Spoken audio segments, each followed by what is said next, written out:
We're very happy today to welcome Frank Bruni, author of Born Round, a story of family, food, and a ferocious appetite. Frank Bruni was named the restaurant critic for the New York Times in April of 2004. Before then, he was a newspaper's Rome bureau chief, a White House reporter, the lead correspondent for George W. Bush's 2000 presidential campaign, and a frequent contributor to the Sunday Times magazine. He is the author of the New York Times bestseller Ambling into History about George W. Bush, and his restaurant-related articles for the Times have appeared in each of the last three editions of the Best Food Writing in America. He was a finalist for the Pulitzer Prize in feature writing for his work before the Times at the Detroit Free Press, and he is currently reporter at large for the New York Times, and he lives in New York City. So please give a warm welcome to Frank Bruni.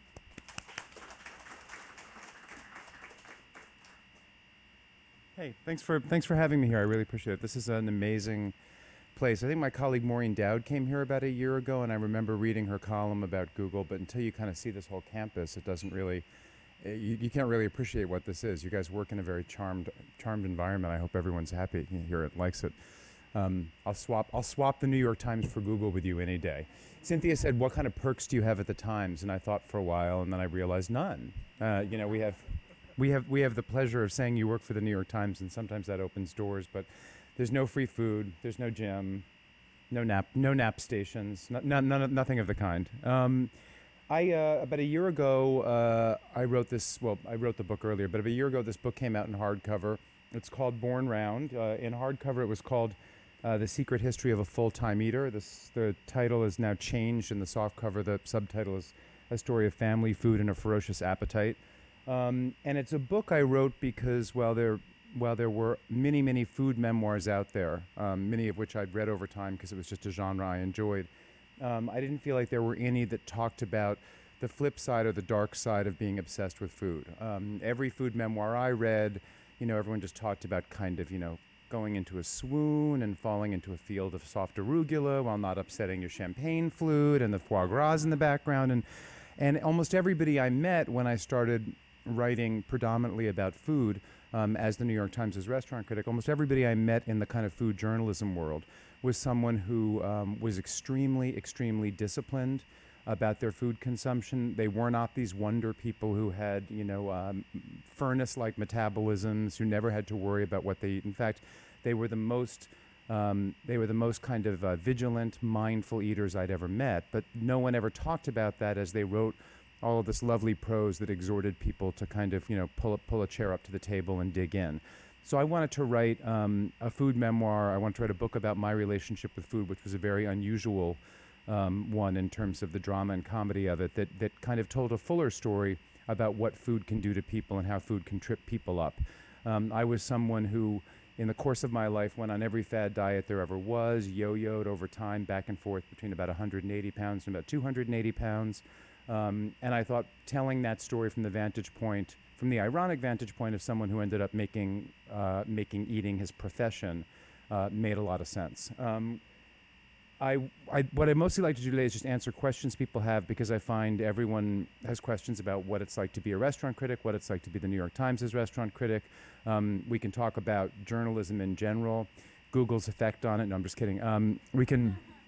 Whatever, but just to give you a little bit more of a flavor of the book, I just thought I would, and to kind of run out the clock a little bit, I thought I'd just read one passage. The book goes through pretty much a whole life told from the vantage point of food, but whenever I had little adventures along the way, I tried to put them in here if I thought they made for good stories. Right before I became the restaurant critic, I was the Times' Rome bureau chief. That's the title they use. We have one correspondent in Rome, so you're the bureau chief of one. But that's the title they give you, so we use it. And I was covering Italy and Greece and the Vatican. And when I went to Italy, I had just lost an enormous amount of weight, and people said, well, how are you ever going to keep it off if you are in Italy? And so I was looking at Italy in part through the prism of someone who was like, okay, why are all of these people who live in this food paradise not as fat as the average American? And so a chapter of the book sort of is me going through Italy, trying to figure out what that's about, and I just want to read you a little snippet from that, if I've marked it correctly. Okay, this is in terms of why aren't Italians fatter than they are. The answer wasn't exercise. My experience trying to find and use a proper gym, somewhere with a full complement of weights, an attractive array of cardiovascular machines, and a setting that blunted the potential drudgery of it all, made that immediately clear. In the center of Rome, where the Times office was located, there was nothing like a spacious, gleaming equinox. What passed for legitimate fitness centers were the sorts of perfunctory setups you found in hotels. They were depressing, and they weren't going to motivate me to visit often or linger for more than a few minutes at a time.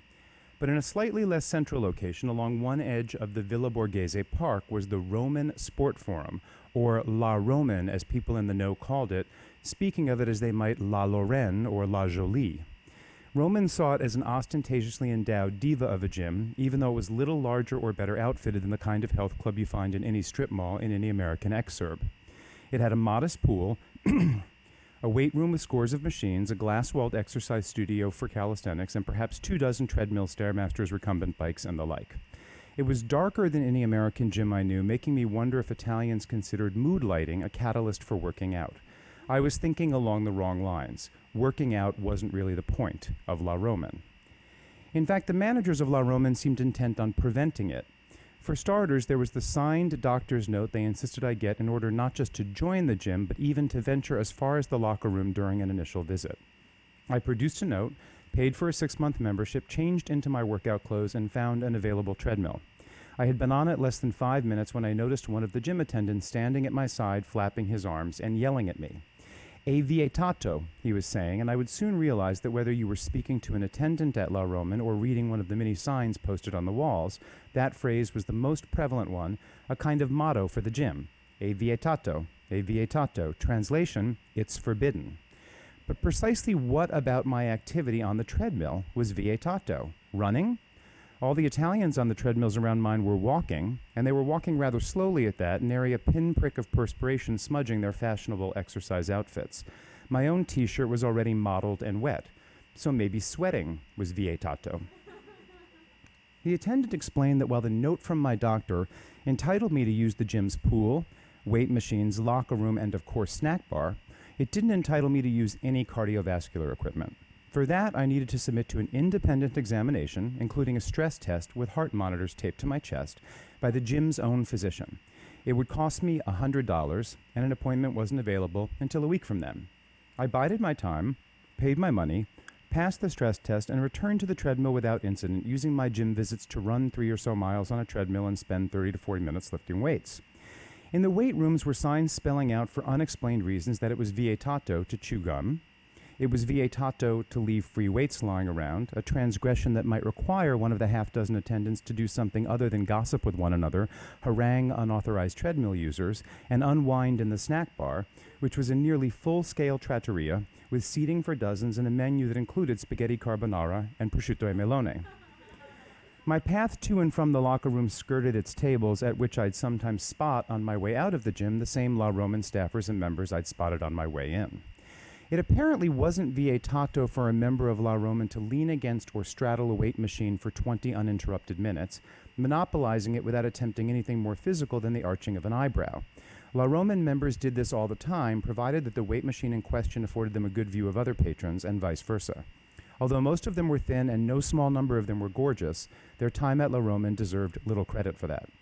I was marveling one evening at their languorous, even phobic relationship with physical exertion when, yet again, a flapping, yelling gym attendant materialized at my side. He spoke in such rushed, histrionic Italian that I had to implore him a half-dozen times to slow down, back up, repeat himself, and maybe use fewer polysyllabic words. What exactly was il problema? He pointed to my gym shorts, then grabbed my arm and tugged me toward a sign I hadn't noticed before. It explained that it was vietato to wear shorts that didn't adhere tightly to your legs. My shorts didn't, and were thus vietato. Trust me on this, the shorts I was wearing were as unremarkable and unobjectionable as athletic shorts could be. They were precisely the type of shorts, ribbed waist, drawstring, thick cotton, material reaching more than halfway down the thigh, that every college since the dawn of academia has printed its logo on and sold in the student store. They weren't flamboyant shorts, they weren't tattered shorts, they weren't skimpy shorts. They were archetypal, boring athletic shorts. Why did it matter whether they adhered to my legs? I told the attendant in my flawed but functional Italian that for my next visit to the gym, I would get and wear shorts that were adherent or adhesive or whatever they were supposed to be. Then I turned away from him and headed to the next weight machine I planned to use. I felt a tug on my arm. He wouldn't let me go. He held up an index finger, the international signal for wait a second, and bolted away. Within less than a minute, he was back with 2 thick blue rubber bands. I'd seen rubber bands like these before. They were the kind often wrapped around the base of a head of broccoli. And maybe that's where they'd been at some point. But as he handed them to me, I understood that where they were supposed to be now was wrapped around each too floppy leg of my too floppy cotton gym shorts. I fingered them, looked strangely at them, looked strangely at him, trying to work some self-pity and pleading into my expression and get a pass. He didn't waver.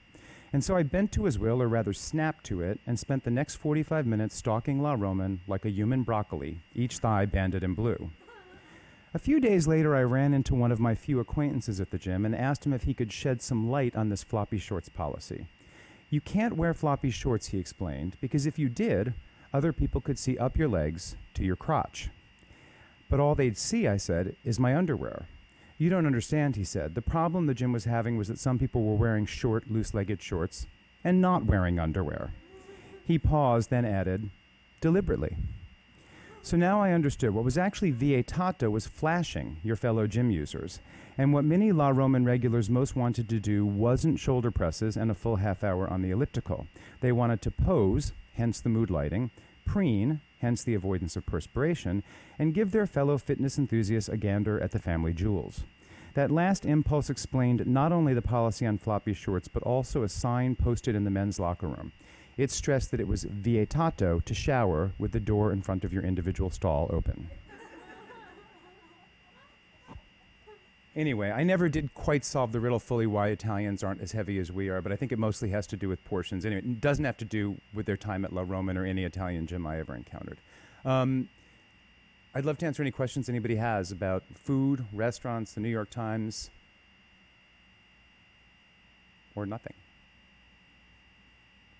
You had one before. I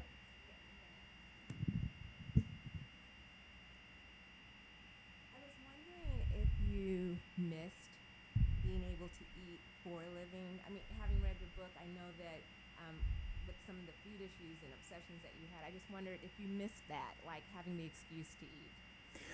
Yeah, when I was the Times' restaurant critic, I would eat out 7 nights a week. Sometimes I would eat 2 dinners in a row because you have so much scouting of restaurants to do. Every restaurant that we review and give a star rating to, because that rating can have such economic consequence. The loose rule of thumb is that you visited at least 3 times. Probably most of the restaurants I reviewed, I visited 4 times. So yeah, I had an obligation, or definitely this thing that kept me going out. I don't miss it in that sense. I don't feel like I need an excuse to kind of go out or have a great meal. I mean, it's something I left to my own devices. It's something I'm going to do anyway. And what's nice is not having to kind of have your schedule determined by what the new restaurants are or what you have to visit 2 more times before X date. I find that I can use restaurants more the way I want to than I was for 5.5 years. I can go back to a given restaurant and keep ordering the same dish over and over again because I love it. And that's something that when you're a critic, you lose that opportunity. You lose the opportunity to be a regular at a restaurant, which I think is one of the greatest joys of restaurant going, is establishing a really nice relationship with a favorite place and going again and again. And restaurant criticism sort of doesn't allow for that or really capture that.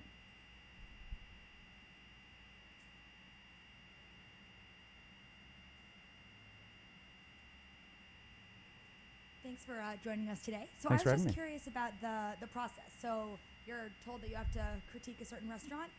What do? Do you gather the troops and go a few times, or kind of how do you then get to the point where you're actually writing the review?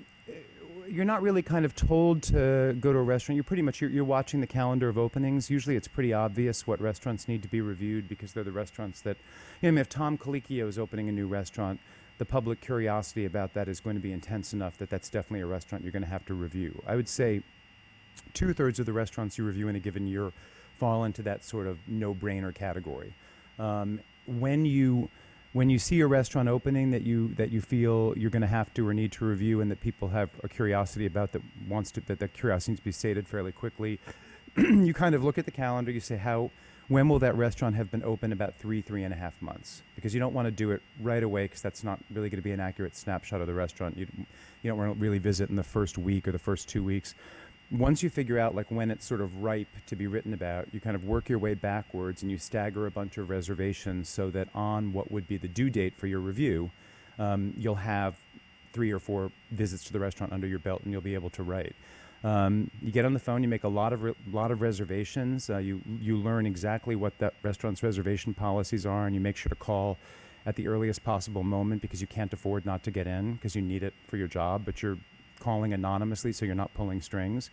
And then you reach out to your friends, and in this Rubik's Cube of a schedule you construct, you decide, who you'll invite to come with you this time or that time. Sometimes you leave that to the last minute, but you almost always make a reservation for 4 because one of the goals of repeat visits to a restaurant is to work your way through the menu. So if you're only going alone or with one other person, it's very hard to order a variety of food. And then you keep track of what you eat. So when you go back a second or third time, if you've had the salmon twice or you've had the ribeye, you don't get that again. And you have a lot of very, very disappointed friends who sit down very excited, and then you tell them what they cannot order. And you encounter a lot of long faces, and then you hold up your credit card and say, remember, I'm paying. So it's not really so bad. That's the process. Sure. Hi, thanks for being here. Thanks for having me. I have lots of questions. Among them, can a hole-in-the-wall restaurant get 4 stars? And 2, did you wear disguises like Mimi Sheraton? 3, what was it like going from restaurant criticism back to real journalism? One is so subjective and it's a different kind of writing, and then to go back to digging for facts and investigating, and then to find, were you critic for 2 years or? I was critic for 5.25 years, 5 and a half. 5.5. So Google had really changed things by the time you came back to reporting. So what was that like? That's my main question. Okay. I'll take them in reverse order because I kind of remember them that way. What was it like to go back to quote unquote real reporting from restaurant criticism? I actually don't see the things as differently as someone else might. I think while criticism asks you to insert, it doesn't only ask you, it demands that you insert your own opinion. I think its foundation is the gathering of information and evidence. I mean, I think the same powers of observation and analysis that you use when you write a profile of a political figure are the ones you use when you are doing a piece of criticism. It's just that at the end of it all, and during the process of it all, you're not trying to put your personal feelings to the side. You're actually trying to kind of almost cultivate your personal feelings. But it's not really, the process isn't really that different, and I don't think the skills are that different. The internet has changed restaurant criticism a lot in the sense that there's now, any number of sites that rely on user-generated content. And so you can go to Yelp and you can use that as your restaurant reviewing resource as opposed to the New York Times. I think that as people get smarter, they'll see that that's not a substitute, though. We were talking about this at lunch. You don't know when you're reading, like you could be reading 10 Yelp raves for a place. All 10 of those may have been planted by the restaurant. If I were opening a restaurant tomorrow, and I mean this not cynically, but seriously, if I were opening a restaurant tomorrow, the first thing I would probably do is activate a phone tree or an internet tree of friends and say, hey, will everyone post a positive review of this place so that I'm insulated from negative star ratings on a user-generated content site. My point is, you have no idea where that stuff's coming from. You have no idea even if it is a legitimate rave, you have no idea if that person really knows anything at all about dining out, has any frame of reference, went to the restaurant more than once, ordered more than one thing. So I think that as the internet offers people more and more places to go and get what seems like a kind of, broader based review of things, I think traditional criticism is going to be seen as more important and more reliable than ever because it's the only place you can go and really trust that you're getting an independent viewpoint that has no economic stake in what it's writing about, and that has a kind of broad frame of reference earned by eating out night after night after night. There was another question. I forgot one of your questions. I'm sorry.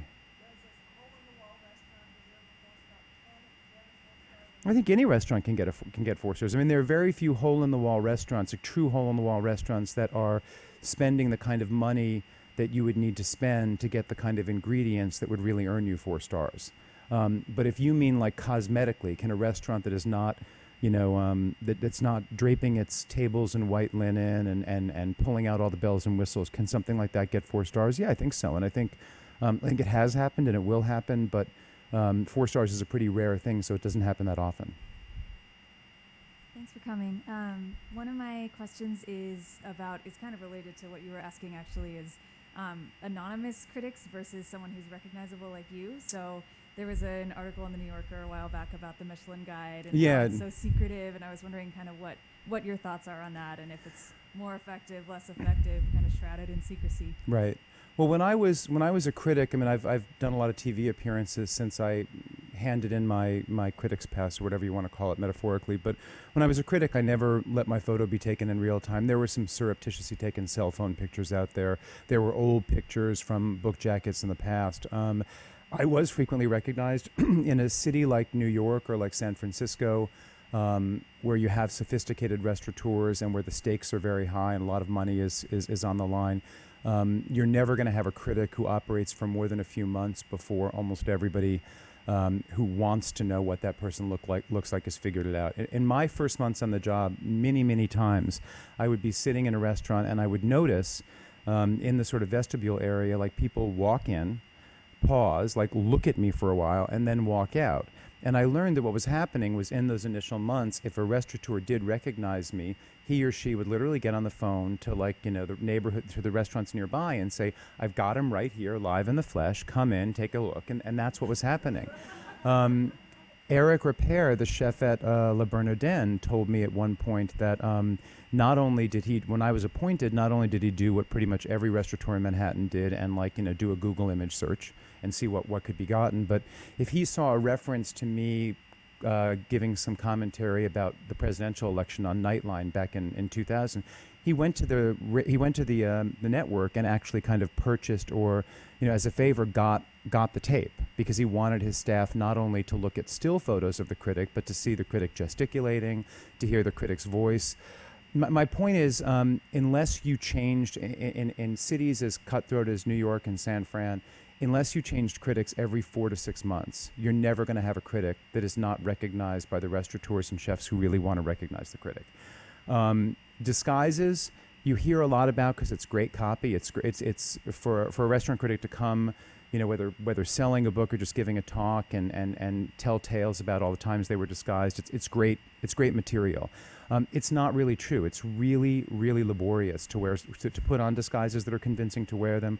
So even the restaurant critics who've become most famous as disguising themselves really weren't doing it that frequently. They were doing it. It's not a lie, but it's not the nightly MO of any restaurant critic, because it's just too difficult. It's too difficult to pull off. Thanks for coming. I've read your book, and it's really amazing. Oh, So thanks. 2 questions for you. One, what was your most memorable experience as a restaurant critic? And 2, how are you critiquing your own food? You mean food I make? Mm-hmm. Well, I'm not a very good cook, so I don't. I'm very impatient, so I don't cook all that often, and when I do, I critique my food very generously. But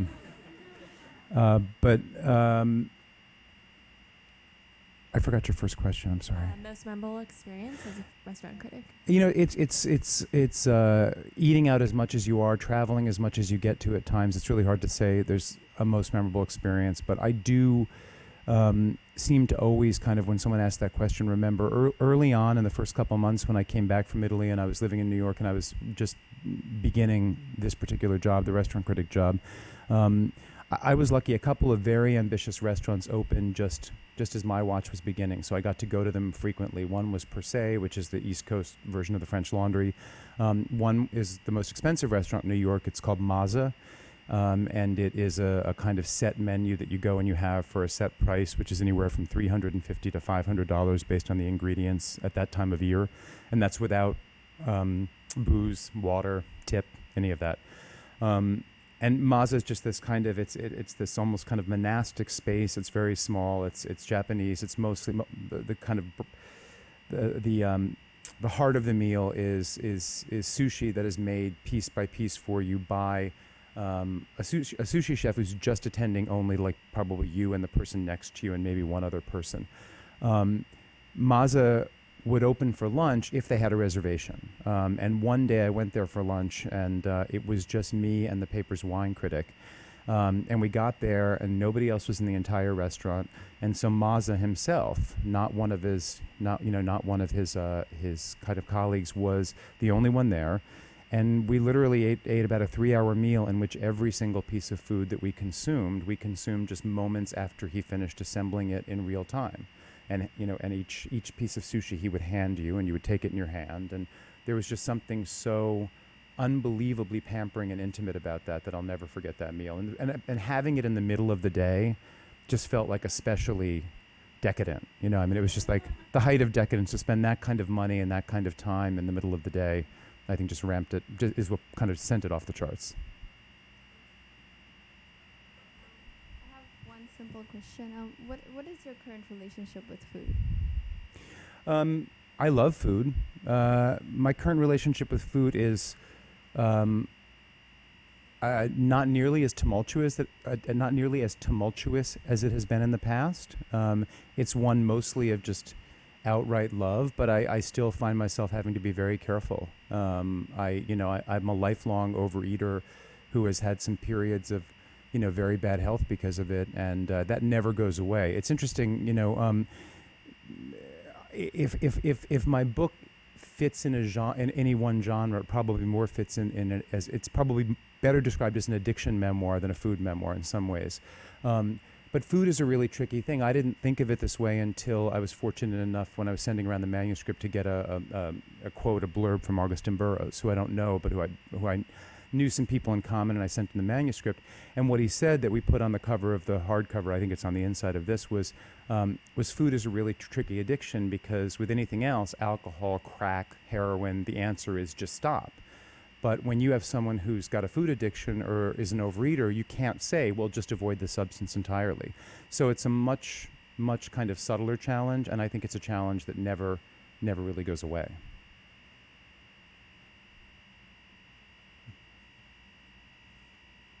Who do you look to as experts when you're looking for criticism on food now? Particularly if you're, say, going to a new city and trying to decide where to eat while you're there, where do you start? I don't. It's interesting. I don't have a method. I begin with Google. As we all do when we're doing an internet search, and I say that not just because I'm here, but I kind of hoover up a lot of different things, and sort of I find myself in an unscientific way triangulating among a lot of different things. Oddly enough, I really don't end up looking a lot at Yelp or City Search or stuff like that, and it's not because of the extreme negative view I painted, a second ago. I do think all of those things are useful if they're looked at and analyzed and in the right way and taken with a grain of salt. But there's so much between blogs, magazines, travel guides. There's so much writing out there that you can be going somewhere. You can do an aggressive internet search, and if you really kind of read through everything that's coming, you start to notice points of agreement and commonality. Like suddenly, certain restaurants at every kind of point in the cost spectrum will just keep coming at you again and again. And I think you begin to get a gut sense of where it is you want and need to go. I also, though, avail myself of a kind of tool that unfortunately everyone doesn't have, which is I know a lot of food writers. I know a lot of people who travel a lot and maybe haven't written up their discoveries. And so I send out a lot of emails to friends whom I know probably have been to some of the places, and so I use a lot of those informal recommendations as well. Thanks for coming. I really enjoyed your book. Thank you. If you had a friend coming to visit you in New York and only had time for one meal, where would you take him or her, and what dish would you do? I can't answer that because I'd ask the friend a bunch of questions. You know what I mean? One meal is the friend in the mood for Italian? If the friend's coming from Italy, I'm not going to take him or her to an Italian restaurant. Does the friend want, a semi-formal experience, or does the friend want what is currently the most chattered about thing? For a while there, the kind of split the difference place that you never kind of bombed out if you took someone to was Momofuku Sambar, because it was very particular to New York. It was the subject of a lot of chatter. It had a menu that actually, it was very hard. You'd be hard pressed to not find something you don't like on the menu. these days I probably wouldn't, because it's almost become a cliche. It's still a great restaurant, but I think, New York has such an incredible diversity and wealth of restaurants, and everyone is looking for something particular on a given night that I don't think you can say there's just this one restaurant that they have to eat at when they come to New York. I don't think you could say it for San Fran either. You really have to kind of find out a little bit more about what someone's tastes are and what their mood is on that night. All right, thanks for coming. And I have two questions. The first one is after dining at these incredible, fascinating restaurants night after night, is your bar for excellence or bar for just good food so high that it's hard to meet every night? That's something that I wonder. And the second question is, you had, whenever you go out to these restaurants, you had this card that would essentially pay for all these meals. For someone like me, I'm currently a college student right now, so is there a way for me to ostensibly fit within a budget and still enjoy some of the restaurants and the food that you enjoy? I think we've never.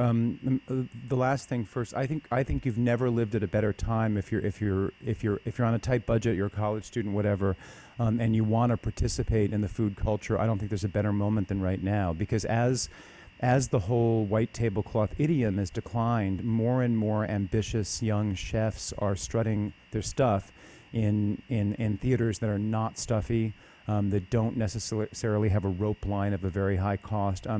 We were talking a moment ago about Momofuku Sambar, or its sibling Momofuku Noodle Bar. You can go in there and try some of the things that people, because you're not on the hook for a 3-course meal, because you're giving up certain atmospherics like a back on your seat, or the ability to make a reservation. No, all are great trade-offs to make in return for a lower price. And all throughout New York, there are one of the hottest restaurant probably right now in New York in terms of people talking about it is a place in Little Italy, oddly enough, because that's usually not where you find real food of accomplishment, but you find hokey stuff. But it's called Teresi Italian Specialties. And this maybe isn't a college budget, but what they do there, it's a very no-frills atmosphere. It's a set menu for everyone, and it's 6 antipasti, a pasta, an entree, and a fairly big dessert cookie spread and some Italian ice, and all of that's for $50 a person. It's a lot of food for $50, and it's being served, it's being cooked and prepared by two guys who have really big ambitions, but they just want their food to be accessible. They want to work in that format, which also kind of suits the situation if you don't have a lot of investment money to kind of launch a place with a lot of bells and whistles. So I think as someone dining on a low budget, you can be part of the food conversation better than ever before, because there is so much ambition and creativity on the lower price, in the lower price points. In terms of am I kind of ruined, was through your question, by having had so many great meals. I did some of you have laptops, you can look at it right now. I did a thing called the New York Diet, a food diary for New York Magazine's food website, Grub Street, last week. They asked me, they've been doing a series of people, they've done it with Tony Bourdain, they did it with my friend Dana Cowan, who's the editor of Food and Wine, where they just ask you to keep track of what you have eaten from a Friday through the following Wednesday. It's really 6 days. And on one of those days, I was going to go to a barbecue place that wasn't even my favorite one, but it was just logistically what was convenient. I got there, their air conditioning wasn't working. They only had one table. It was in the worst possible place. And I thought, what, it's like the umpteenth 95-degree day in New York. I can't deal with it. It was 9:05. I was cranky. I wanted a drink. I wanted food. I literally, my boyfriend and I, we just did a 360-degree look at the corner. We went into a nothing sports bar, and we had burgers. The burgers were utterly ordinary, and I was totally happy because I was hungry, and it was food. And I think if most of us are realistic, you can know great food and you can love great food, but food is also just something that kind of fills you up at a moment when you need it. You need a cool place to sit. You need something cold to drink. And you need something in your belly. And I, at least, still can be made plenty happy by having those needs met without it being, 2, 3, or 4-star accomplishment. Thanks again for coming. So in many ways, restaurants are sort of like the ultimate startup. There's so many that start up every single year, very high sort of failure rate, and every now and then there'll be one or two that sort of last. Are there any lessons that you think the sort of Silicon Valley tech world can learn from the restaurant world? Wow. I don't. That's a great question, but I don't know enough about. I know nothing about the tech world. I'm like, so trying to draw the bridge between the two would be kind of tough for me. I think that the one thing that I always noticed about restaurants, and I think this has to transfer to every endeavor in life, is for all the risks and for all the incidences of failure, I think when you have people of ability and passion who really throw themselves at something in an earnest way, I think it usually succeeds. I think you can stack the deck against yourself in ridiculous ways in restaurants as in anything else in life by kind of just making some really dumb decisions about location. In the case of restaurants, maybe there'd be a different analogous dumb decision for a high-tech company. But if you haven't done anything really boneheaded, and you have some aptitude for what you're doing, and you're really passionate about it, and you are willing to work twice as hard as the people around you, I think almost always in those situations you find success. I think it's really just about passion and dedication, and I think that's got to be true of everything, not just restaurants.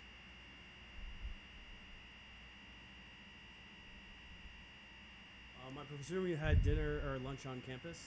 Where did you eat? I did. What did you think about it? Well, first of all, I think I'm truly still stunned that you can just walk around and eat anything you want for free. Wow. If we tried that out at the New York Times for a week, I think you'd see people leaving the building with hefty bags, of hanger steak. I had hanger steak, and actually I thought it was really pretty good. I eat a lot of hanger steak in New York restaurants. I put it on a ciabatta roll with some tomatoes, and I ate it, and it was a damn good sandwich. Yeah, it's better than the Times cafeteria, and ours isn't horrible. I think you guys eat well. I'm surprised you're all as fit. But then again, you got the gym, too. You got everything, I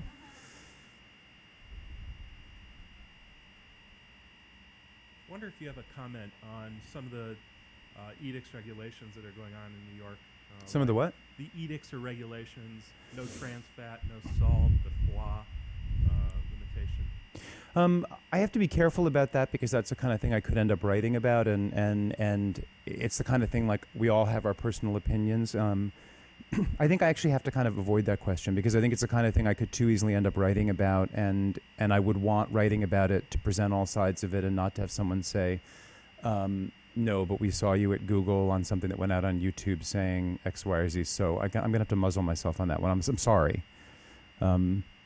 It's a very good question. It's a big, I can say this. I think we're going to see a lot. I think it's going to be, I think we're going to see a lot of public activism and a lot of public debate about this. There's a lot of chatter about soda taxes. I think in the same way that there are, I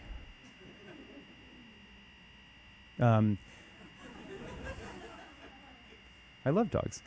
I think in the same way that there are, sin taxes on cigarettes and alcohol, I think we're going to see more and more discussion of instituting similar things when it comes to foods that are not good for us. But I think we're also going to, I'm just kind of like predicting the debate. I think there's also going to be a lot of debate about who those taxes fall on and whether it's quite fair as a matter of kind of whether it's just kind of fair to kind of have the people paying those taxes who may be paying them in greater measure, whether they're the people who can afford to pay them.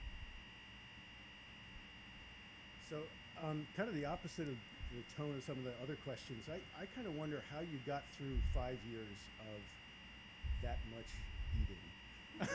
I'm going to New York. You mean psychologically, physically, spiritually? Yeah, psychologically. It seems like, great restaurants are wonderful things, but transpose it to a different world. I wouldn't want to go to the opera every night. Right. No. And you kind of did that for. No, that is a great question. It's a weird question to answer because the question presumes it would be a hardship to have the kind of expense account and charge, professional charge to eat out every night. But yes, there are many nights when you really, really don't want to eat out. There are many nights when, because of the reservations you've set up, you're on the hook for a 4-hour meal at a fancy schmancy French place, and what you really want is a burger, and that's tough because you've made your plan. What you have to keep reminding yourself is, among all of those things that we have to do for work, this is a pretty not onerous one. No, really, you have to say, okay, work by its definition is something you have to do. And of all the things that people suck up in the service of work, having to suck up a $250 a person, 5-course, 3-hour meal is not such a horrible thing. So you have to remember that. And the other thing is, I would try really hard to just, in the beginning, I made the mistake often of trying to kind of spread the wealth of these places at the table and make sure to invite, this person who worked over in that cubicle X number of times. And I kind of tried to be a really, I don't know what the word is, but I was very conscious about about that sort of an etiquette I was inventing and enforcing on myself. As time went on, I realized if you have to be out in a restaurant every night as a matter of work, you really need to make it as comfortable for yourself as possible. So my universe of diners kept shrinking, and I would dine with the same people the same group of, say 40 over and over again, because I just found that if I wasn't totally comfortable at the table, if I wasn't in a situation where I didn't feel like I had to kind of be the song and dance host, that sort of extra social pressure of entertaining people, for me, was like the tipping point when I didn't feel like being out. That made it really an unpleasant experience. So I kind of made sure to make it as pleasant for myself as possible. Hey. So New York and San Fran both have pretty strong kind of grassroots food movements. So, for example, this past weekend we had like an underground market in San Fran, where it's kind of like amateur cooks or people who are in kind of like internet business, like 1 or 2 people. I was wondering, I've noticed that there have been some articles in the Times sort of covering like for example, the ice cream, the artisan ice cream trucks that go around there. I was wondering, at what point do these kinds of, these like kind of small grassroots chefs, when do they get on the radar of, something like the Times? And Well, then, oh yeah, go. Oh, no, go. Oh, and then the second part would be, as a critic who's maybe you're used to the more traditional, like kind of restaurant model, these things like carts and kind of these street food movements. How do you sort of recalibrate your reviews or something like that?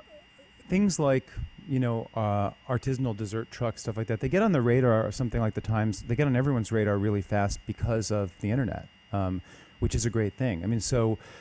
We tend to notice them. Even though we as Times employees can only have so many eyes on so many different things in a city as large as New York, the fact that there are so many food bloggers, there are so many different corners of the internet where people are writing about this stuff.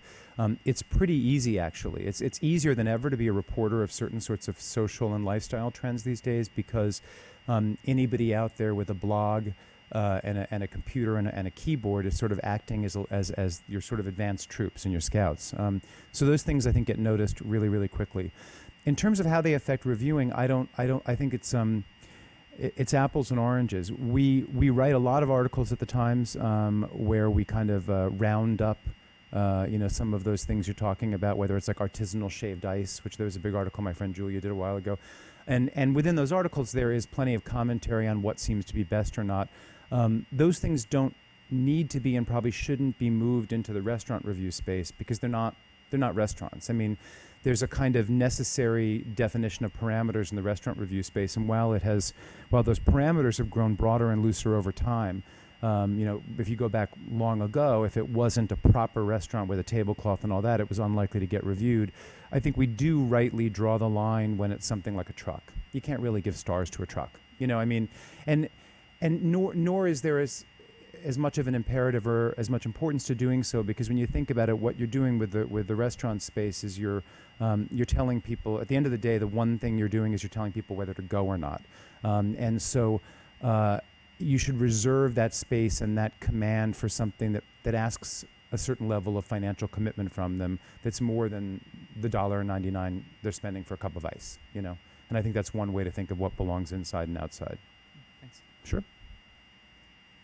You mentioned earlier that you don't love to cook, and I know you come from more of a journalist background. So do you think that to be a successful restaurant critic, you need kind of the training and the professional restaurant experience to be able to really, speak to the technique of the best creme brulee you've ever had, or not? Well, so much? that's a good question. There's a lot of different opinions on that. I think you can.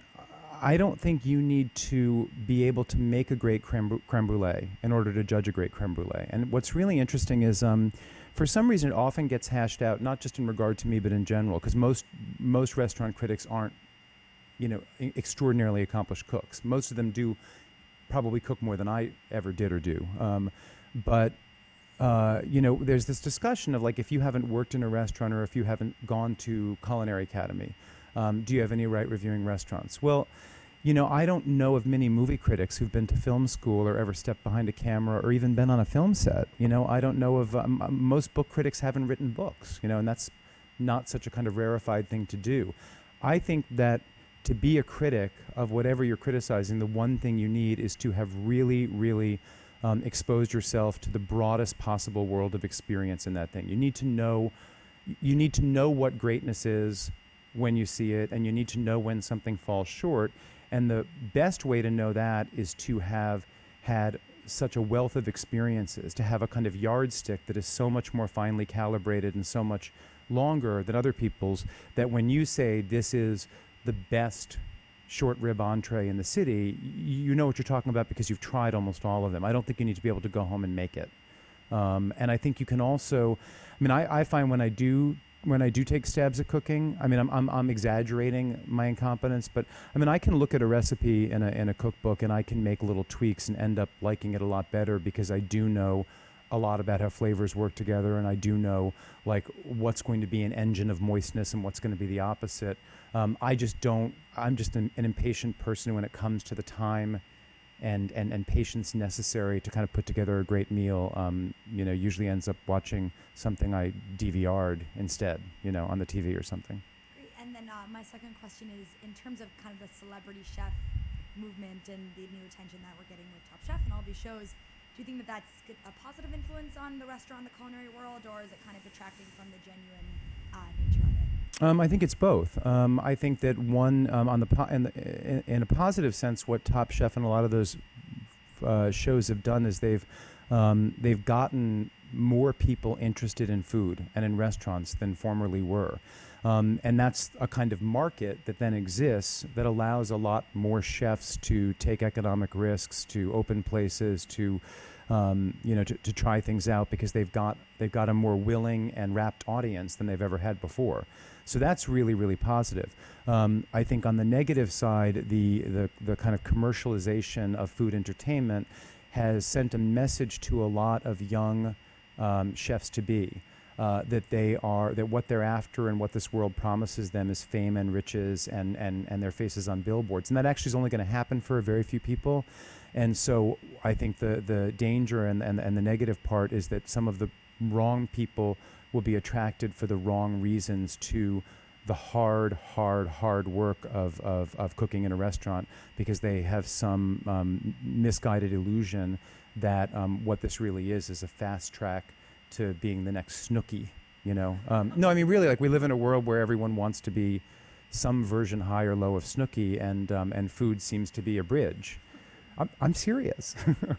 And I think, and so I think that's the dark side of the. Great, thanks so much. Sure. Hi, I was wondering, what was the reason between the change for the subtitle for your book from the hardcover to the softcover? And also I was wondering, in your book you talk about your relationship with food and how portion control was the most important thing. And I was just wondering psychologically, what was the most important part about getting you there and kind of keeping you? Okay, the subtitle changed for two reasons. One was the previous subtitle was the secret history of a full-time eater. I think that's right. The full-time eater reference was, a double entendre. It referred to just how much time in my life I spent eating, but it also referred to full-time eater as in like restaurant critic. With the soft cover coming out, pretty much 11, 12 months after I left that job, that sort of phrase had less relevance. And then the other reason was when I and the publisher got feedback about the book, whether it was, kind of anecdotal or whether it was reviews, and I was really, really lucky to get great reviews, almost everybody keyed in on family stories and on the kind of family members whose portraits I painted in the book as their favorite part of it. And so we thought, why not just adjust the subtitle so it's clear that this isn't just or even primarily an inside tales of a restaurant critic book, but it's really a full-bodied family memoir. And so I don't know. I don't know if you've looked at it or read it, or but I mean. Are they different? No, they're exactly the same. But if you've read it, there's there's a very detailed portrait of my grandmother who, is in a lot of the book. A lot of the book is about my mother. We want to make sure that that stuff was very dear to me and very dear to us, and we want to make sure that didn't get lost, and we thought maybe the first subtitle had given short shrift to that. In terms of the most important thing about portion control, one thing that I think is really helpful, was helpful to me, and I think it'd be helpful to a lot of people, is if you are obsessed with food, and I think this probably would be true if you're obsessed with anything, to channel that obsession in a healthier direction. I think you don't have to necessarily get rid of the obsession. You can rechannel it, and I, over time, and especially when I moved to Italy, and then even more especially when I became restaurant critic, began to be increasingly obsessed with quality as opposed to quantity. And that was a kind of psychological alteration or trick that helped me a lot. And I also just kind of, I spend a lot of time when I have the impulse to kind of be as bad with food as I was in the past. I spend a lot of time just kind of pausing and reminding myself of how unhappy I was and how self-destructive I was, and just sort of, literally like kind of stopping and flashing back and meditating for a second before I pick up the pint of ice cream. I think you just have to kind of do that hard mental work all the time.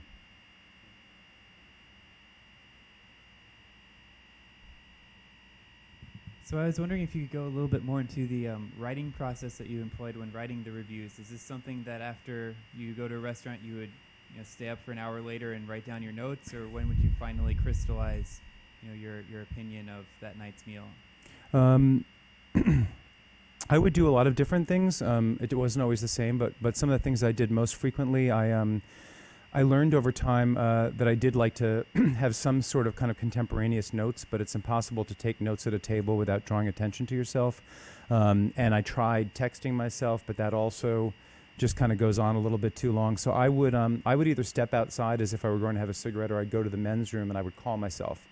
And I would either call my work machine or my home machine, and I would essentially dictate, because you can talk so much faster than you can write. I would dictate things that were coming into my head, or descriptions of dishes or reactions I was having. And that way I also knew if I got home at 11:30 and as part of the meal I'd had 3 glasses of wine and I really just wanted to go to bed, I didn't have to worry always about writing things down, because they were waiting for me to be transcribed on my voicemail. I think it's a great system. The only danger is occasionally, if you're just a little bit sloppy as you're cleaning out your voicemail, you ruin a whole night's notes. Like you hit the 3 instead of the 2, and you're like, oh, there they go. Luckily that didn't happen very often. But and then sometimes I would go home, and if I was still kind of alert, I always, for every restaurant I was reviewing, I had a file in my computer that I would just keep adding to. Because sometimes you'd have a thought 3 days after the meal.